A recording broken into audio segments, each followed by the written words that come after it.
I'm from Memphis, Tennessee, North Memphis, Hyde Park. Still living in Memphis? No, I just recently moved to Atlanta. I've been down here probably about like a year. A year now. Yeah. And what brought you to Atlanta specifically? My rich beliefs, the company, family business, you know what I'm saying? We got a whole company, whole management company, you know what I'm saying? We're doing our thing right now. I came to Atlanta just to further my music career. Now, looking back at things, and I don't know if you want to state your age when you moved to Atlanta, but do you feel like that was the right time in your life to do that? Do you wish you would have moved to Atlanta sooner? Yeah, I kind of wish I would have moved to Atlanta sooner, but I still feel like it was the right time because, like, time and everything, I really feel like if I would have moved here earlier, I probably would have been on a different route in life. I probably would have been more in tune with the music. Now, there are several Memphis rappers that move to Atlanta and get successful, and there's some that stay in Memphis and become successful on their own. Why not stay in Memphis and try to become successful there? Why go the Atlanta route? I just feel like Atlanta more, I say, in tune with the music, just overall, and entertainment, and just everything that go on in Atlanta is like the hood, you know what I'm saying? And it's fast place, I'd rather come down here than in Memphis, you know what I'm saying? Memphis cool, but Atlanta just, if you really want to get popping, to me, on some music, then you'll come to Atlanta, you know what I'm saying? How accepting of the hip-hop and rap community in Atlanta have they been to you? They welcome me open arms. I mean, you know, it's still A-Town. You know how A-Town is, A-Town, but you know they show a nigga love though. Now, do you go back and visit Memphis? Yeah, frequently. Frequently, how often? Uh, Once a month? Yeah, probably once a month. Once every quarter? Probably once, twice a month. Okay. So you still have family? Yeah, I still got family down there. Growing up in Memphis, what was that like for you? Can you paint that picture for us?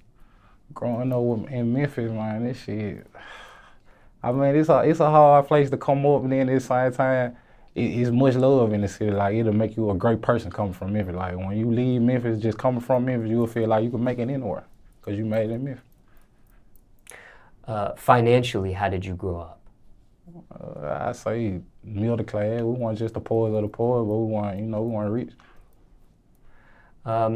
You kind of described the picture you painted of Memphis as ups and downs, right? There's moments when you higher up, moments when you can be down. What was your bottom point? My bottom point probably. Growing up in Memphis, yeah. Growing up in Memphis, my bottom point probably was my grandma died. My grandma died got kind of rough. Got ugly when Granny passed. Explain. Why? You know, she was the rock of the family. You know, when Granny left, it was just saying like everything kind of fell as far as the family. On both sides, on my mom's side and my dad's side. Which side of the family was the grandma on? Well, both my grannies passed on both sides. But when my granny passed on my father's side, it just really was ugly. Really was ugly for us. Like, she was the rock. She lived with you? Yeah. Mm. How did she pass away? Heart attack. Did she have health problems, or was that a shock, like it came out of nowhere type of thing? She had health problems, but it still was like a shock because she was so strong. We didn't really think, we really weren't looking forward to it. We didn't really think that was going to happen. Do heart problems run in your family? I said, man, yeah. She had a heart attack. Yeah. Some people have a heart attack. It's no big deal. They survive and carry on in life. Yeah, Other times, like your grandma, it sounds like her first heart attack. Nah, she survived a couple of. She had survived. Yeah, she had survived a couple strokes and everything. That's why we really, it kind of hit us hard because we never really seen it coming. She was surviving everything. Oh, I see. How many heart attacks do you think she survived? I want to say 2 that I got knowledge of. And she had a stroke before also? Yeah. Did it handicap her at all, those strokes? I know sometimes a stroke can be pretty bad. Yeah, it was like her arm and her mouth, and, you know what I'm saying? She would have a problem with her walking, and everybody really had to beat her to help. And that's why I said she was like the rock, so after that happened, really, it just was old. Nobody really came around each other no more, it just was ugly. Do you know how old she was when she passed? No, I don't really know how old she was. Okay, just curious. Now, how did you hear about the news? Well, I remember I was with my brother. We were leaving from the gym, and I actually was at my other grandma's house. We were leaving from the gym. When I got in the house, they called over there and gave me the news. My cousins from around there, they called over there and told me Granny had passed. Oh, I see. What was running through your head? At the time, I was like 13. I didn't really know what to think. I just know that was Granny. I was sick. I remember punching the wall. Fucked up about Granny. Could this have been prevented? I don't think so. I think it just was her time the Lord called for.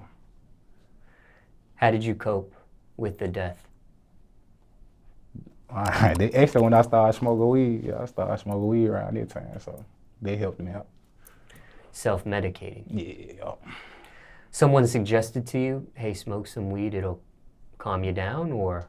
Nah, I really was a bad. I really wanted to smoke some weed anyway, and I figured it was the perfect time. I mean, you were 13 years old back then. Sometimes when you have young kids, they may seek the help of a counselor or a therapist. Did you go that route at all to deal with this and your grandmother's death, or no? Nah. Do you think you still need it? Nah, I'm good, man. I know she got me. Did you attend the funeral? Yeah. Was that your first funeral ever? Nah. Was that the toughest funeral for you to attend? Yeah, most definitely. Most definitely. What do you miss the most about her? Her love and just how she used to be around and everybody would come around. Like I said, like the family was strong when Granny was like everybody would come to Granny house. It don't even matter. Everybody putting up at Grandma's house. You know what I'm saying? Grandma passed. Now they just the desert. Don't nobody go around each other. Don't nobody. Shit just is ugly. It's very ugly. Who held the family together after she passed? Nobody. Did the family fall apart? Yeah, family fell all the way apart. I'm trying to bring it back now.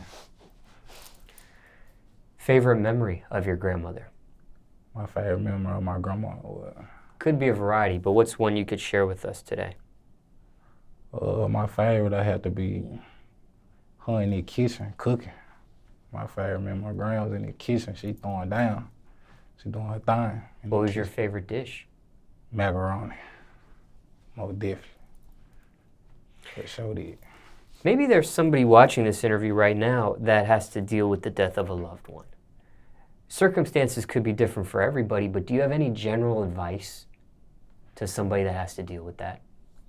For anyone who's dealing with a loss right now, I say just pray about it, you know what I'm saying? Don't go and crash out, do nothing crazy. Just pray about it, because time heal everything, you know what I'm saying? Time heal everything, just pray about it and stay focused. Were you doing music at the time? Nah, I had a passion for it, but I wasn't really doing it. Okay, just curious. Now you do music, but have you ever made a song about her? Nah, just not in particular song. I probably said something about her in a couple junk, but not just a whole song for Granny. Nah. She never saw you do music. What do you think she would think of you right now, doing music? She'll be so proud of me. Both of my grands would be proud of me to know I'm doing something positive instead of out here in these streets. Speaking of the streets, the family did end up breaking apart. Did you ever have to take the street path after the death of your grandmother? Yeah. I had jumped out here, you know. Did a little this and a little that. After Granny passed, I had survived, you know. Why go that route? I mean, it's really what you see. It's really what you see. That's what I was saying. You know, so that was I was accustomed to saying. I felt like that was the way to go.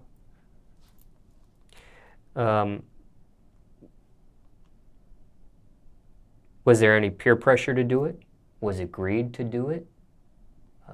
Was it a necessity to do it? Did you have to do it? Yeah, most definitely. I had to do that. Had to get some money. Why not get a job? Most kids get a job. I mean, I worked a job for it, man.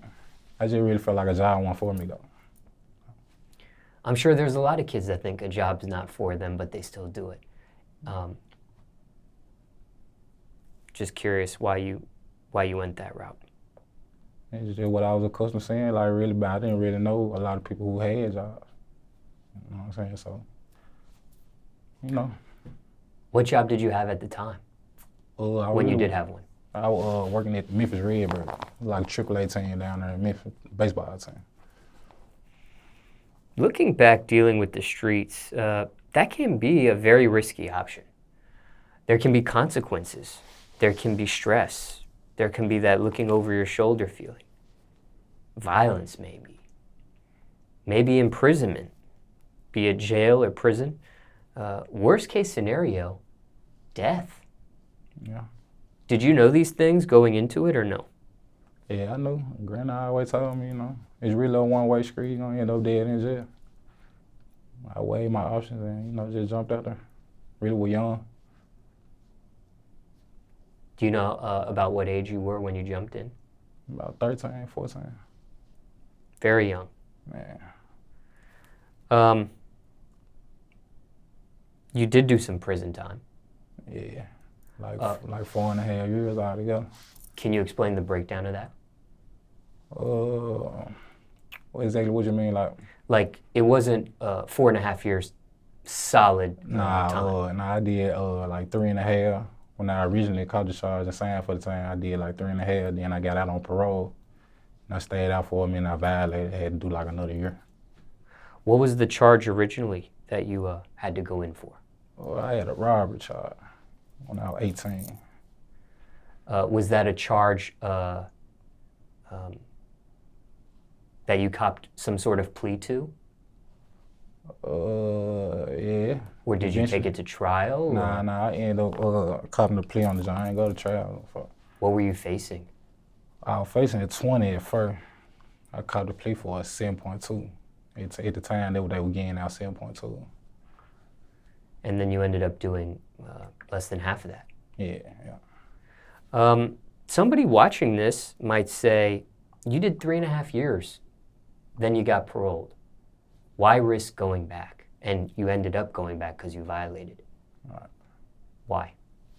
I really violated on some ticks. You know, I really was good out there. I really wasn't. After I got out, I really was cool. I was cool, and now I really went back to jail on some ticks. It really wasn't. I ain't catch no new charges or nothing. Text? Yeah, technicality. Oh, technicality. Yeah. Are you able to explain? Yeah, like ticks, like you go see your PO, you know what I'm saying? You fill up piece test or you don't got your payments or some shit like that. Just technicality. There's not really no new charge out there. It's just ticks. It could have been avoided though, the violation? Yeah, if you ask me, yeah, in my opinion. That's a lot of jail time. To some people might look at it like not that much time, but to some, 1 day in jail is, oh my gosh, right? Yeah, you're right. You had to do another year.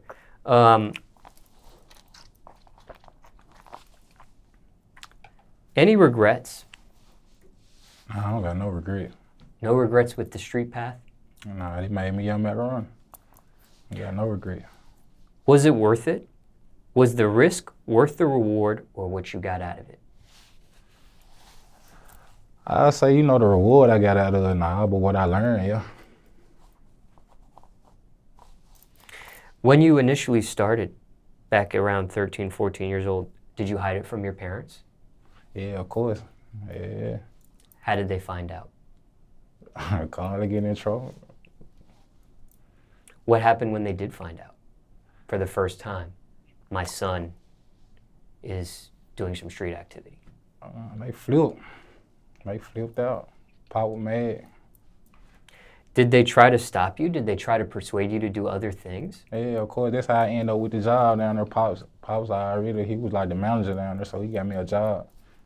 You know what I'm saying? Really, I just was young, bucking. You were in school 1 foot in and 1 foot out when you were dipping into the street path. Let's say there's a kid right now watching this. Right. Maybe they're about to be 1 foot in, 1 foot out, or maybe they're already 1 foot in, 1 foot out. Now, circumstances could be different for everybody, but do you have any general advice here? Somebody thinking about it or already doing it themselves right now? Yeah, like you said, you know, circumstances, the street not for everybody. First of all, it's just not for everybody. And if you don't supposed to be in the streets or you really don't got no business out here trying to be in the streets, just don't do that. Do what already was laid in front of you. How old were you when you went to prison for the first time? 19. Still a teenager. Did you already graduate high school? Nah, I ended up going to jail from high school, my 12th grade year. Explain. I got arrested, I got arrested at the school, like they came and picked me up from the school. And so when I went to the county, like I just was locked up until I made bond. When I made bond, I got back out, they really wanted me to come back to school. You know what I'm saying? So I had to get my g.e.d. while I was in jail. What led to the arrest at school?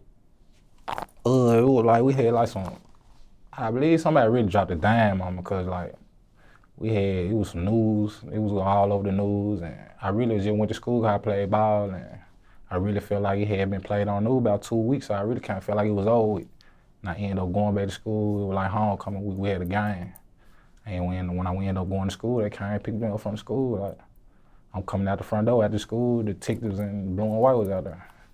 Was that, that wasn't the robbery charge, was it? Yeah, they was on the robbery. Oh, that was. Yeah. You did do your GED though, and get that. Yeah, while I was locked up. What was the reasoning there? Was it maybe some good time? If you did the GED, you wanted to get the GED done, I'm sorry. Yeah, myself, I really wanted to get my own GED, and then at the same time too, it won't look good when I go to parole board. You know, I was fresh out of school, so it really wasn't hard, and then I went in there and aced the joint. I just figured I should go and get it. Now,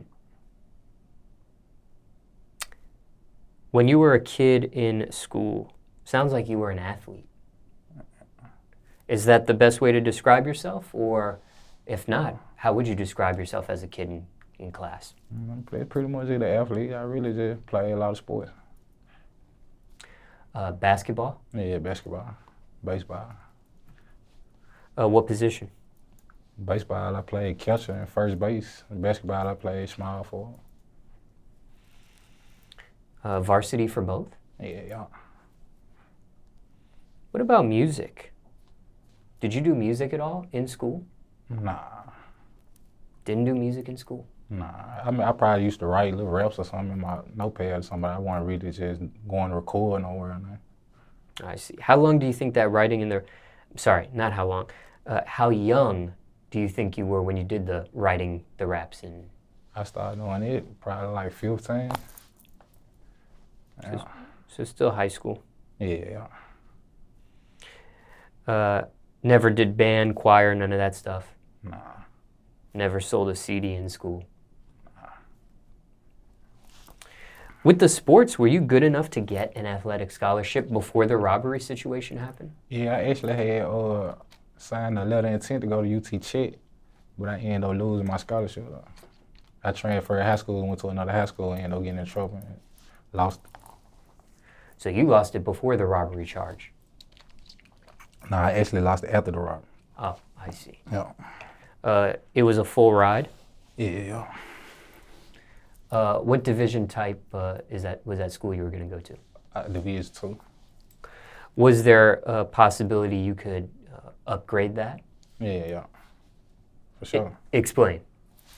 After my 2 years, I probably could have went to a D1 school. You know what I'm saying?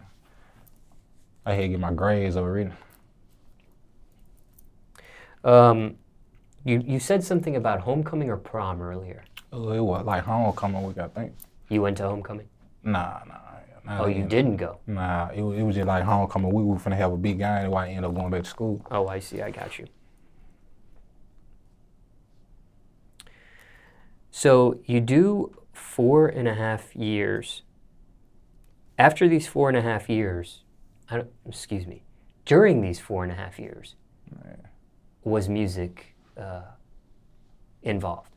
Yeah, like when I went to jail, like this when a major part of the music kicked in, like cause all the little raps I was writing down, I actually let people hear them, you know what I'm saying, like in the pod or whatever, and you know, folks took a liking to the shit, like they were fucking with my music, like they what made me when I get out, I said I maybe should try to pursue this, you know what I'm saying.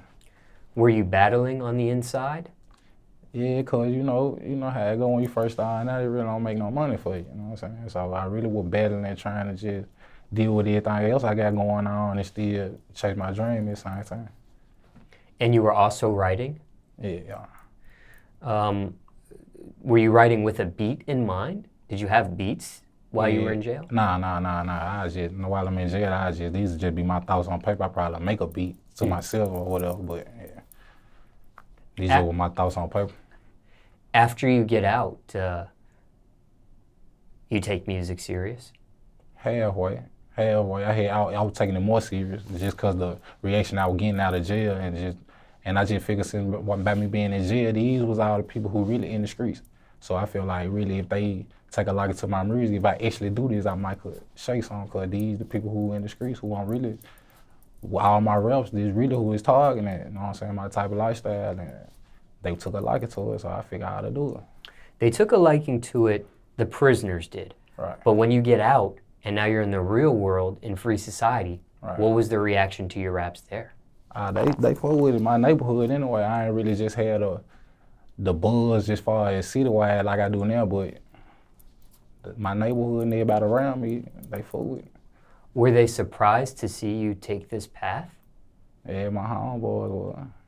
Because you weren't doing it. Yeah, right. I wasn't doing it or nothing, like, so it was only a few people who really knew.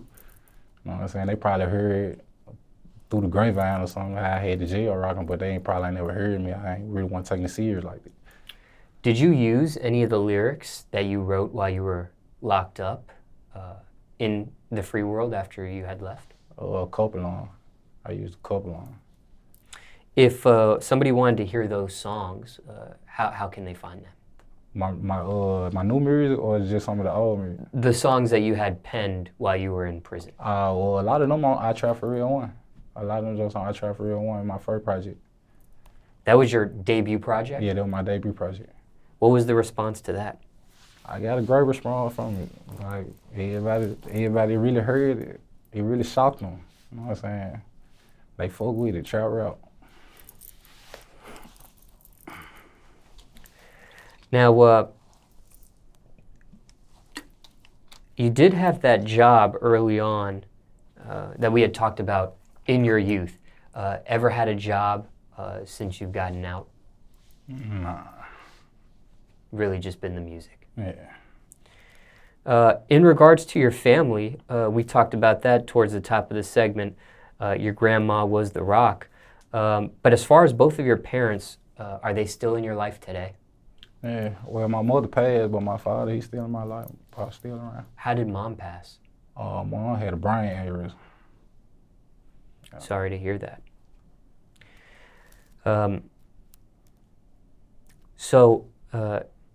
Explain, your parents were both together?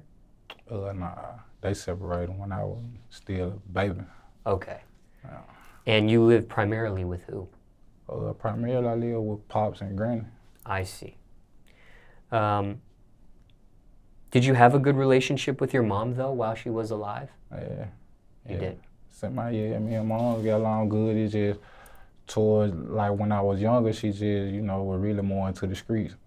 And once, once I got older and she got a little bit older, she was able to take care of my younger sisters, and, and me and her got a better relationship then, because I was a little older, and me and her could talk like that. But she was getting sick around that time. She was being sick, so I really just used to be around for her. So you were there up until her death. Yeah. How often did you see her throughout your life? You were living with your father and your grandmother, but how often did you get a chance to see her? I seen Mom a lot being in the neighborhood, and over Granny house. I see Mom. She'll come through. I see. What about other siblings? Did you have any? Yeah, I got a brother. I got a younger brother, 3 younger sisters, and an older sister. So I got 4 sisters and a brother. All under one roof? Nah, growing up, it just was me and one of my younger sisters. Okay. Anybody else does music in your family or just yourself? Really just me. What does your family think about your music career? They loving it. They so happy for me and proud of them. Just to see me doing something other than what I was doing. Father supportive? Yeah, very supportive. Right away, or did he have to warm up to it? Nah, right away. Right away, he was very supportive. So he got wind of what I had going on. Now, it's one thing for a father to be supportive of what their son does. It's another for a father to actually like what their son does. In this case, the music. Does he actually like the music? Yeah. Yeah, he a big fan of music anyway. What does he think about the cussing? I don't got a problem with it. Has he had a chance to see you perform live yet? Nah, I ain't had a chance to perform. Your mom, before she passed, did she see the music side of things? Yeah, kind of. Mom did, kind of, because we'll keep some raps at her house. Okay. Now, we talked about a variety of things in regards to your upbringing, but knowing what you know now, what would your big self tell your little self? Knowing what I know now? Yeah. Or my big self tell my little self? Yeah. Your older self tell your younger self. Man, sit down and have some patience. Just sit down and have a little patience and everything will work out for you. Don't be in such a rush to, you know what I'm saying, do shit. Just calm down, slow down a little bit. It's all good. Everything will be all right.